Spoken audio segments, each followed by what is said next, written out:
So now this session, we will see how many of you guys are students over here? Great. And how many of you want to pursue your careers in public policy? Quite many of them. So this session will primarily help you understand what are the careers options in public policy. We have a fantastic panel in which they will share their own journeys so that you can understand how they have come to this point. There is no right path, there is no wrong path. They have created their own journeys so that you gain valuable insights and create or form your own journeys. So let us start. So we'll go like this. So like Oh, sure, why not? So we'll just in 5 minutes or so, we'll start with your journey and what you are doing exactly so that the audience knows what about your journey and then we can take it forward. Thank you so much, Siddharth. I'm Malika, and currently I work with Godrej Industries in their corporate affairs team. As the theme has largely been for the past 2 days, I traditionally did my engineering, so I'm a graduate in engineering, and I moved towards public policy. It also gradually happened because I managed to do a course or a fellowship in liberal arts, which exposed me to a lot of disciplines across the board, which encouraged me to take public policy as a career. I have worked across consulting, I've worked across development research, I have worked in a think tank across innovation and incubation, and now I have moved towards corporate. So I have worked across the whole policy continuum, picked up several hard and soft skills that are required for policy making, and very delighted to share my experience with you all. Sure, thank you. Janak, so you want to take it?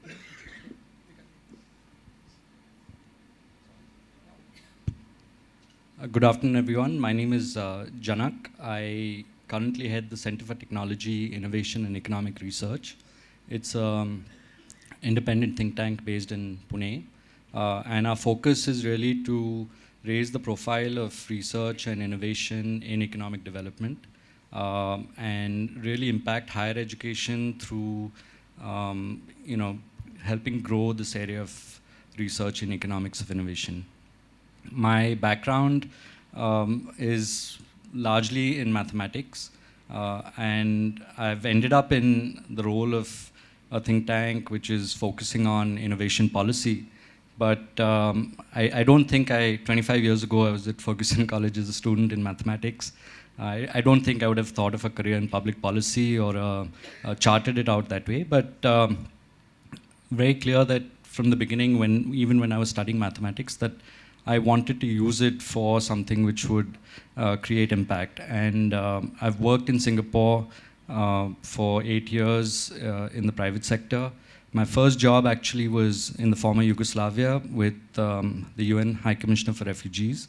So that really exposed me to a lot of it was the largest refugee program after the Balkan crisis. So this was 2001, soon after Milosevic had been sent to The Hague. So it really gave me a good exposure on what it means to develop programs for vulnerable refugees that the Serbian government was working on. So, and then subsequently in Singapore, it was more in the economics private sector, which again, it was an interesting time when the global financial crisis was there in 2008. So really exposed me to the kind of issues that the world economy is facing, the kind of policy responses that were undertaken to get the global economy back on track. And being situated in Singapore also meant that my subsequently moved into a role which allowed me to look at investment strategy and look at Asia Pacific as a region, which really allowed me to look at India in the global context, look at other interesting economies, China, Japan, a lot of what is happening in ASEAN, structural changes that were there, long-term planning that was going on in these countries. So all in all, it kind of prepared me for the current role without really planning for it. But I've always done two things. One is in any role really tried to learn the maximum I can get out of it. And in choosing those roles, it was always about who are the people I could work with. So in short, that's really helped me in where I am today. Thank you. Yeah, hi, I'm Siddharth Shirole. I'm currently the member of Legislative Assembly from this constituency called Shivajinagar in Pune. I'm basically a mechanical engineer, and I got to selected mechanical engineer only because I scored good marks in my 10th grade and 12th grade. Otherwise, and when I started my engineering, I realized this is not my cup of tea. And but yeah, it taught me to analyze properly, and somehow I managed to clear engineering in 4 years. After my engineering, I had no idea what to do, just because I had scored good marks, I did my engineering. So I generally do not tend to repeat the same mistake again, and hence I decided that I have a family-run business of hotels, and rather than doing my GRE and going abroad and doing the same thing again, which I don't understand much, I thought this seems to be a better option, and hence I started looking after a restaurant called Shabri and Sharvari. These are two restaurants on Ferguson College Road, so which I had no clue about, and but I used to, somewhere I read that if you work for 8 hours every day, I think you get to know anything in the world. So for 10 years, I was day in, day out, just going. My hotel and my house is about 100 meters, 50 meters. So that was my life from my hotel to my house, from my house to my hotel. Then in 2010, I came across a few people, and slowly and steadily, a person came and told me that probably, there's a whole world, and then in that whole world there's a country called India, and in that country there's a state called Maharashtra, and in the state of Maharashtra there's the city of Pune. In the city of Pune there's Ferguson College Road, and there is Hotel Parichai Shabri Sharvi. How long are you going to be here? So I said that was a good question. So you should venture out and do something for the society, and that's how I started venturing out. And in 2012, I did some work for a foundation which was rurally based, and after that, in 2012, I voluntarily found out that my cause is probably for the people, because I've had quite a privileged life until then, and that's how what platform to enter. So I entered politics in 2012. And that was it. By till the age of 32, I did not know what I want to do in life, and then I wrote a book on governance. It was called When Lotus Blooms, for the BJP, and then I was selected for the International Visitor Leadership Program, which is hosted by the American government, and I represented India in 2014. 2017, I was nominated as I got elected to the Pune Municipal Corporation as a municipal councillor, and in 2019, I was given an opportunity to contest the assembly elections, and I again was elected as the member of Legislative Assembly. In the meanwhile, in 2017, I realized that I write too, and I wrote a book on optimism. So I write a book on optimism also. So in the hindsight, I'm here right now. I don't know where it began, where it's going to end, but now I'm enjoying thoroughly the work that I'm doing, and look forward to unlocking various dimensions that exist within myself and eventually live a multidimensional life. Thank you. Good afternoon, everyone. First of all, I would like to thank PPF for amazing event they have organized, and there's no better place to organize than being at Gokhale Institute. I'm the third reluctant engineer at the panel today, after Siddharth and Malika. As far as my journey is concerned, I'm from a small town, a small place in that small town in Amritsar, Punjab. I'm working in civil services as an IPS officer. I started my journey, as I was told, as an engineer, a reluctant one, because strangely, like Siddharth scored well, I scored bad, so I got into the school which no one wanted to go. And eventually I find my way out, and very quickly I realized it's not my cup of tea. And eventually, I ventured out into the into the things which were new to me, and I realized that civil services is something which is something where I can realize my potential, and I put my heart and soul, and thankfully I got that opportunity, and for which I served for last 12 years. Starting from Maharashtra, cadre was my cadre, so I started from Eastern Maharashtra, which is Chandrapur. In fact, I just met somebody who is in Gokhale Institute from a second posting in Mehkar, Buldhana, so it was always surreal that he said that I was in ninth when I went to his school in 2015, and he's now at Gokhale's. So that is what, the beautiful journey is not my journey of all of us moving somewhere in right direction. So then from Maker, I was in Kolhapur, and Samratji, an amazing, journalist, and I happened to reach out to many amazing people. Then I was in Sangli, then I was in Bombay. And then I realized that I was started writing, like Siddharth mentioned. I've read, by the way, I've read that book. You happened to gift it to me once, so it's an amazing book. But I also started writing, and that was a time during COVID. I think a lot of people realize what they can do, because first of all we got time.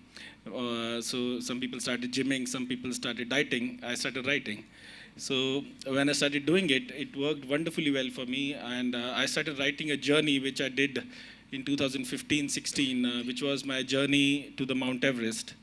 And after I started writing it, I realized that, your life and your mind and your experience has held so much, that if you don't let it come on paper, you're not living enough. You don't know what is in you until you write it. And that gave me power to enter into research writing. So then I started writing on criminal justice system. I started writing about juvenile systems. I started writing for some articles for Outlook. But of course, the background which I wanted to write and understand was public policy, and that allowed me to, I just finished my law earlier, so that gave me an opportunity to do public policy. So I was doing my postgrad at Oxford on public policy, which I finished in 2022. Again, I think the COVID gave so much to so many people. This was my realization, and other than that, it's my journey in public policy. I think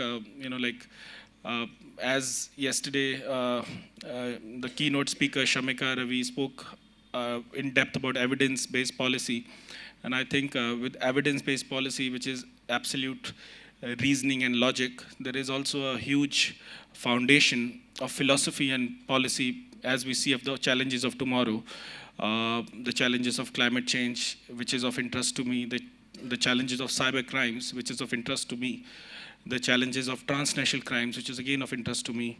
So these are the things which have been keeping me going academically, and in careers to come, I would be very glad and happy to work on that. I think that's the long and short of me. Thank you. Great. So listening to all of you, one thing is sure, that public policy is a very broad domain. There are lots of layers into it, and you can find your own specific niche as you start your journey. So it is not a very specific journey as we all think. There are many opportunities there in this sector in which you can contribute. So how many of you have done your masters or want to do your masters now? Okay, there are quite a many of you who want to continue the masters. You, sir, did your masters from the London School of Economics. You have graduated from the London School of Economics. So many of the students present here want to do their masters in public policy on related fields from a top-notch university. So can you share your experiences from the institutions, and what are the learnings from that institution? So you can shed light for the students. Thanks, Siddharth. One thing I'd say is, the interesting journeys each one has had here really shows that there is no one path to that, public policy. And for me, obviously my journey was, I chose to pursue mathematics and kept doing mathematics because I was trying to figure out what I'd do next. But it allowed me to believe that, okay, let me stick with something which I understand and I'm comfortable with, and something will fall into place. So I'd say when you're even choosing your degrees or whatever you intend to do, at some point it will converge into something that you want to do, but do something which you really enjoy doing. Don't just go with the flow of saying I need to get a degree in public policy with the idea that I'll have a career in that. I think the learnings for me were really twofold. One was, the idea of wanting to travel and see the world as a student. Obviously I was fortunate to get funding for that, but the travel and also the interactions that one had with students, right? I think seeing the world through their eyes. Many of them are today public policy professionals, politicians, lawyers in their respective countries, and I think that interaction really shaped my understanding of the world, and that's something which I really wanted. I think in India today, there are several institutions. In the past, one wanted to perhaps look at opportunities abroad, but I think there are fantastic organizations and institutions that are coming up here for various master's programs, of course, there are private universities that are coming up, and very interesting, even if someone wants to follow something in public policy and science, for example, the IIT Delhi has a very interesting school of public policy that's working on it. So there are great opportunities that are emerging here also. I think pursuing a degree should also be to open your mind in terms of interacting with all sorts of diverse individuals. So I think that's the big learning for me, and then hopefully things will fall into place. So. Sure, that's a great answer. Siddharth ji, many youngsters are inspired to be in the civil servants. Many youngsters often want to prepare for that. But we are also seeing a trend in which youngsters are also being a part of a political ecosystem. My question to you is, in the politics domain, how important do you think is the infusion of young bloods in politics, how important it is, and what are the skill sets to be a good politician? See, the basic thing that I feel that in any governance, whether it's coming into civil governance or in main core politics, if you are here to do good and not to do well, then you will do good in politics. So it is a fine line. If you want to do well, you can have a fancy job, you can, open up your business, scale it up, earn a lot of money. You'll do well. But the core point is your intent to do good. If that clarity you have, and that's a wonderful life to live. Because there is so much of good that you can do that beyond a point of time, it just leaves behind the fact or the intent to do well by miles if you get into this journey of doing good. And hence, I think, more and more people who look forward, who are educated, and if they choose to enter civil service like Suhail has done, he's a cultural shock for people who have entered civil service. A guy who's climbed the Mount Everest and who rides. So then you do great work when you are at work, the job of doing good. So I think educated people who think, who write, who have various hobbies, who are working into across intellectuals, they must enter politics. Think of it as a long-term career, not just 5 years, 10 years, 3 decades, 4 decades, and with the intent of doing good. And I think they will also gain so much from it, and they'll give back so much to the society that will be remembered and revered for years. So I think this would be my advice to people who want to come in politics. And are you seeing this trend of young people shifting in politics? Are they moving in actively? Yeah, absolutely. With the way the country is governed currently, you see, that thing within youngsters that yes, now it is changing. That's why I give example of Suhail. To see an officer like him, it's pretty inspiring that people are coming into civil services, are highly educated, are doing fantastic work. So this is what prompts or inspires another person or young person to come into politics. So I think that era is coming now. It is, and that entire culture of doing good is increasing in politics, and hence we will see a lot of young blood, educated young blood, come into politics. So there you go. You are getting students, you are getting many answers of how you can choose your career fields. So there is not one field, there are multiple fields that will open up to. So Malika, so you being from the corporate background, so when we think about public policy, there is always this kind of a notion it's just limited to the public sector. But now as we are seeing, many graduates are also getting into the corporate space. So tell us about the opportunities in the corporate space and about your role and how the students who are graduating in public policy can contribute in the corporate sector as well. Right. Thank you, Siddharth. I think I'll pick the thread from, I'll just sort of build up upon that I think the whole doing good aspect that Siddharthji mentioned, I think that is something that has really motivated me, to pursue various roles in the public policy domain. So I did not start my career in the corporate sector. I just wanted to do good. I just realized that, as an engineer, I wasn't sure what value I was adding. I'm not saying that engineers don't add value. It's just that I could not see an impact of my work on society. And I wasn't very sure what I really wanted to do then. And I felt that having a multidisciplinary education was very key to understanding the real problems that society has, any society. And for that matter, because I was in India, I wanted to understand the real problems that India has. I did my master's in public policy in Singapore, and I came back and I said, okay, I'm going to become a consultant. But I soon realized that as a consultant, I only have a 35,000 feet view of all the problems in the country, and I'm going to probably give a very broad view to the government, which is actually seeking advice of people who are really working on the ground. And I felt really, I felt that I did not have that view. I felt that it wasn't, justified. I should really be on the ground. I should be knowing what the real vulnerable community, like Janak mentioned, really vulnerable community wants, whether that policy really works on ground or not, whether a program really works on ground. So I decided to move into development research.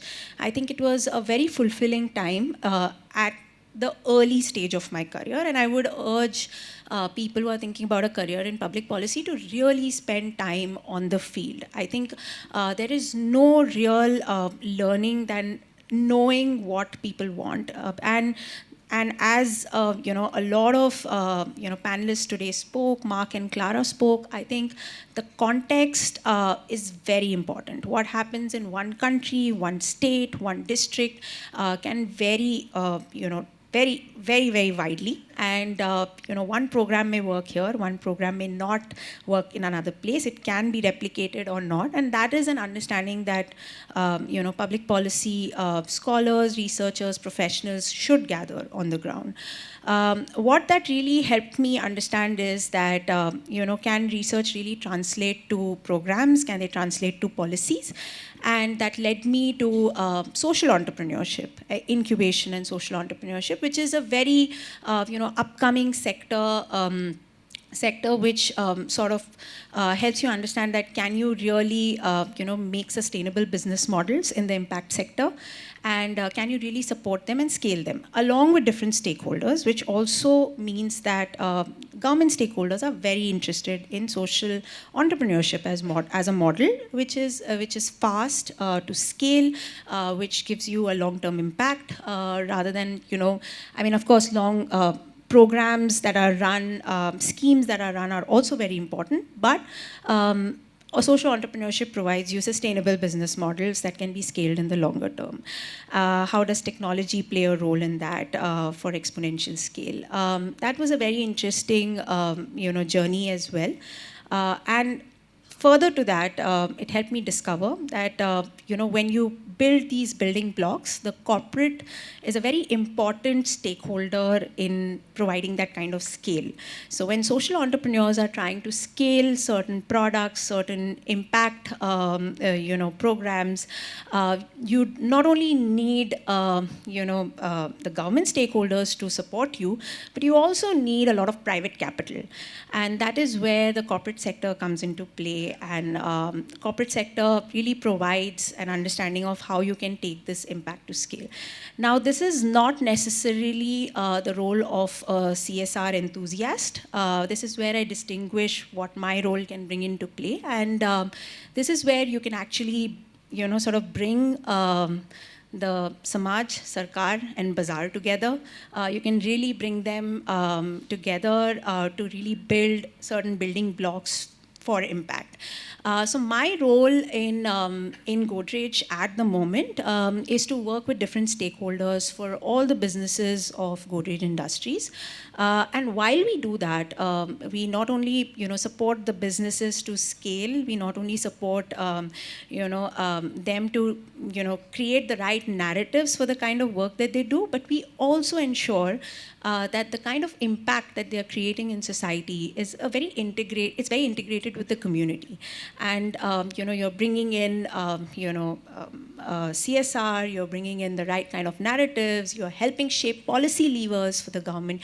You are helping small businesses to also scale because corporates can actually incorporate smaller businesses and support them towards scale. So definitely corporates have a huge role to play, but I do believe that I think that understanding of this has come over a decade of my experience.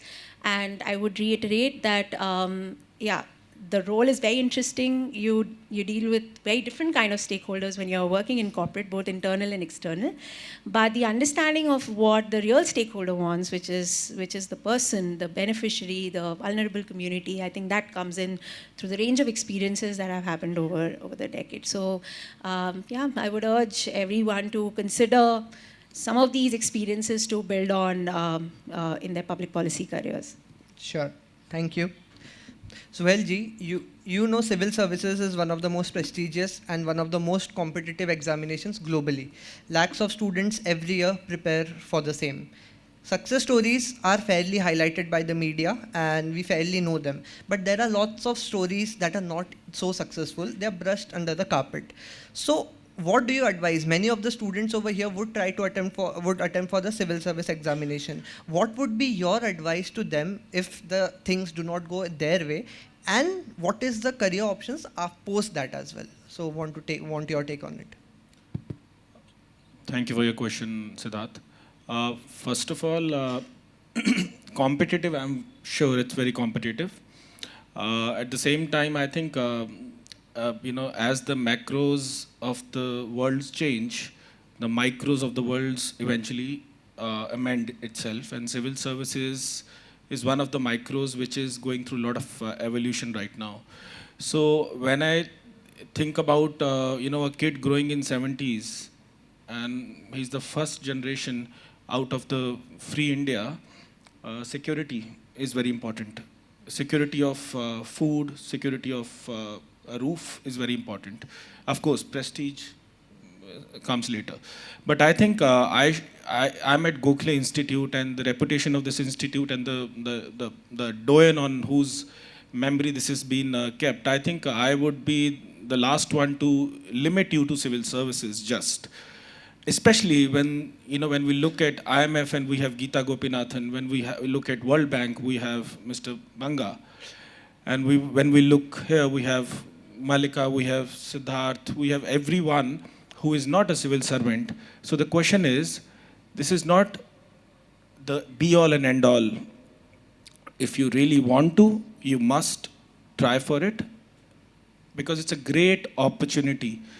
But saying that this is the best opportunity or this is the only opportunity, I think there I will be absolutely wrong.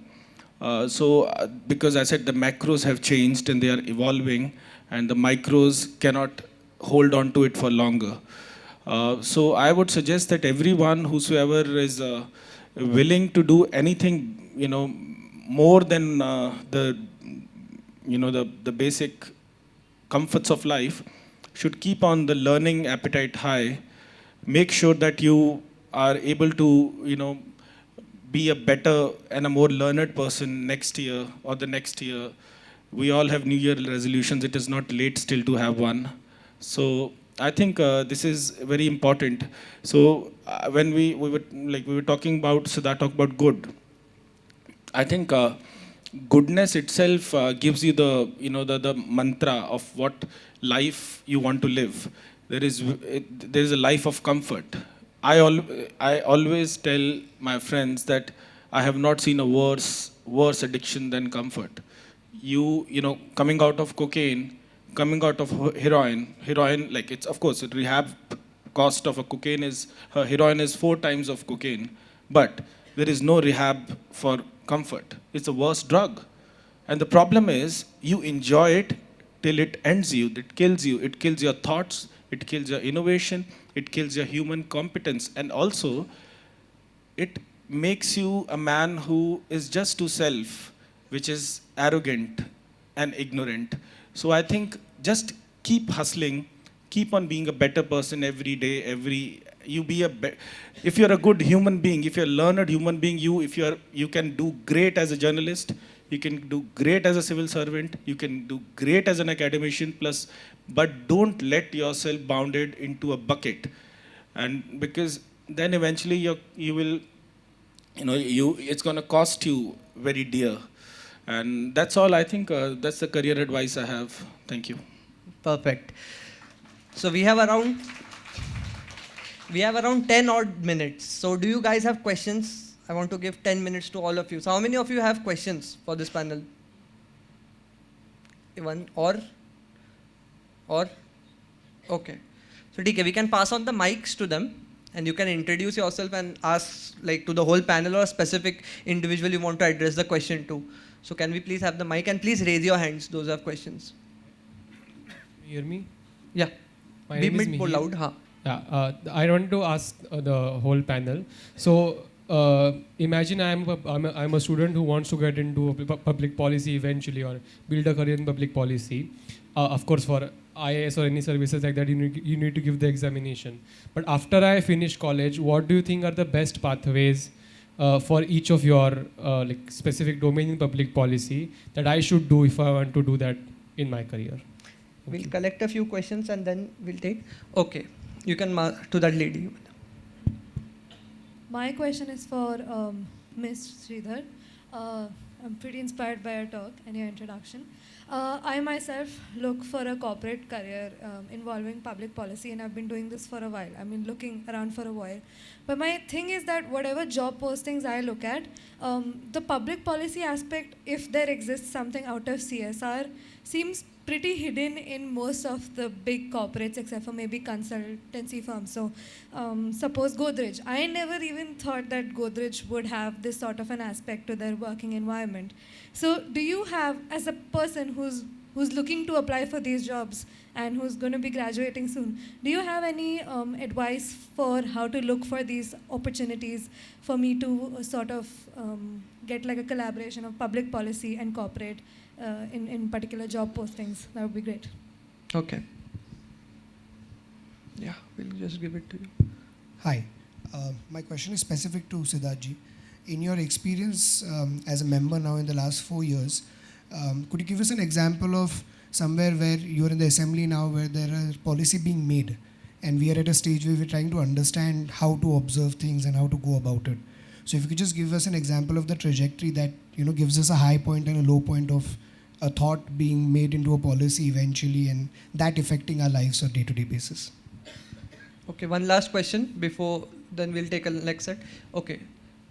Just a minute. We'll take this, then we'll take yours. Yeah. My question is for Sohilji and Siddharthji, because Siddharthji is from legislative background and Sohilji is from bureaucracy. How both of you see lateral entry, because this is ongoing lateral entry into the entries into the policy and the policy making process in the executive as well as the in the executive bodies. The lateral entry now, current debate is going on in Maharashtra. like how you, like as an elected representative and as a bureaucrat, how you see the lateral entries and the role of private consultant in the executive and legislatives. Sure, thank you. First, we'll hear it to all the panelists, then we'll come to you. So let's go by first question. Janak, can you like shed like light on post college, like once they graduate, what are the various pathways? Can you take up that? No, I think like Malika said, I would really urge you to spend some time on the ground, whether it's with an NGO or even with a think tank, just to understand issues that, at a micro or macro level that the country is really facing, right? So even in like the Maharashtra government actually a few years ago when they started this very unique startup program, it allowed for marrying or giving opportunities to startups to work in areas to providing solutions to various government departments. And what was unique for me in that was that, and we did an evaluation of it. It was led by a colleague of mine, Swati. What was very unique in that was that, firstly, it was put together by a bunch of very young fellows, who worked closely with the concerned bureaucrats to get this going. It was well designed.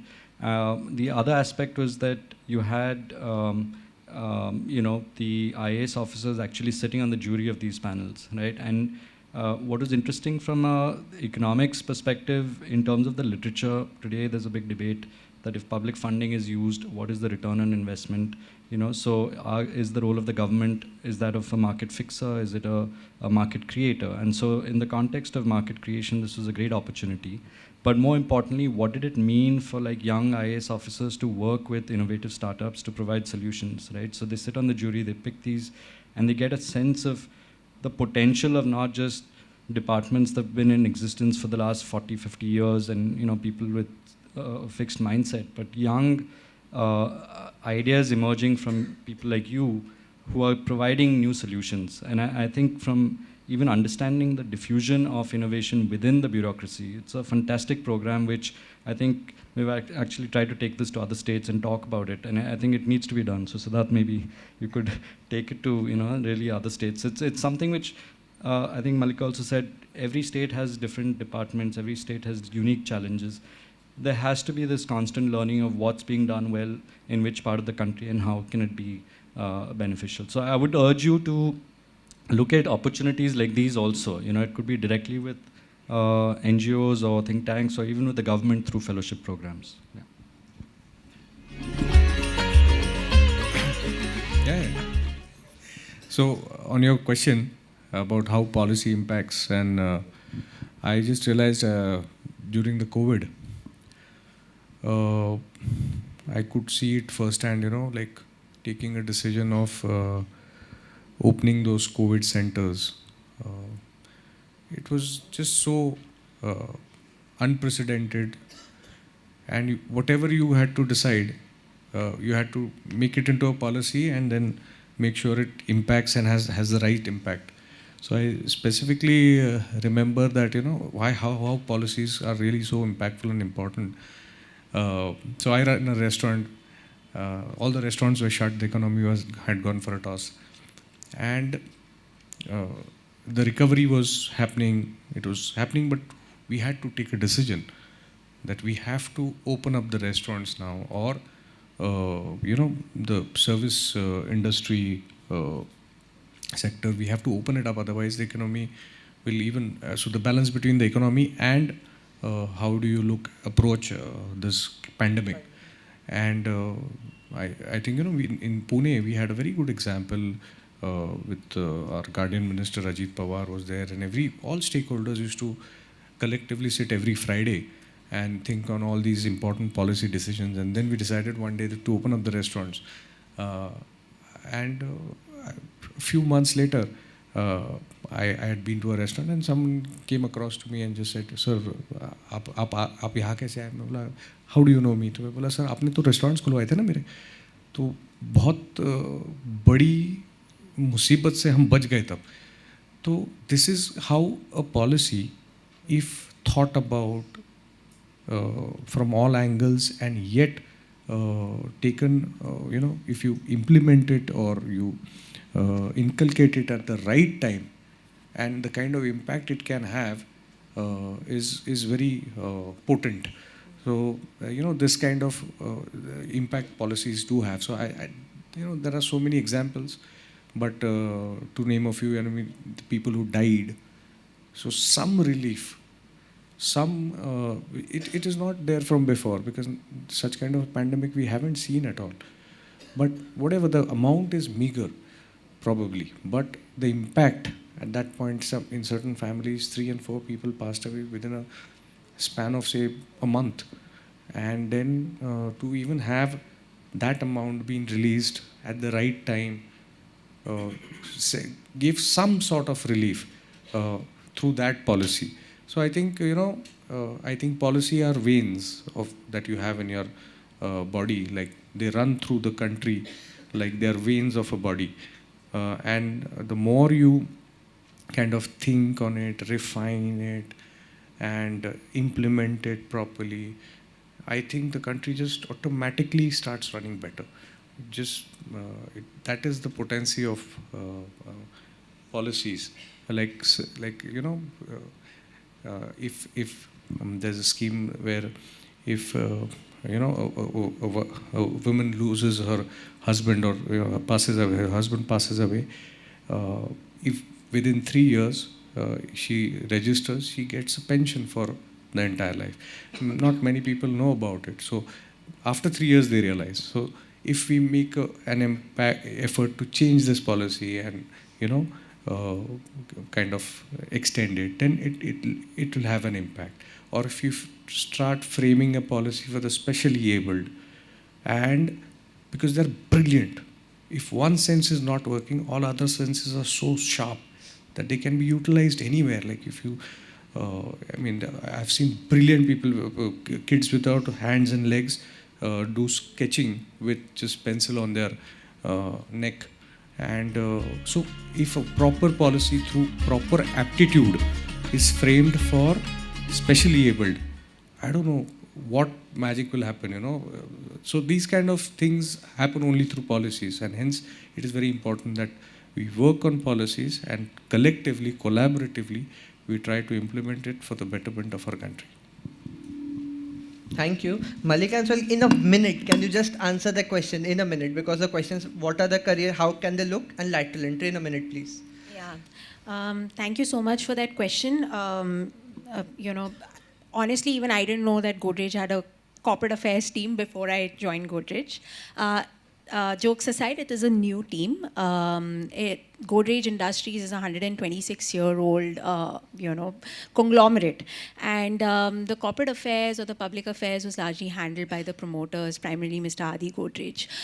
What is very important to realize in the corporate sector is that this function needs to be institutionalized, and it has to be more strategic and far-reaching, and should have a long-term vision of working with external stakeholders. And like Siddharth mentioned, it has to be a consultative process, because corporates working in India also need to work with all stakeholders, NGOs, academicians, government.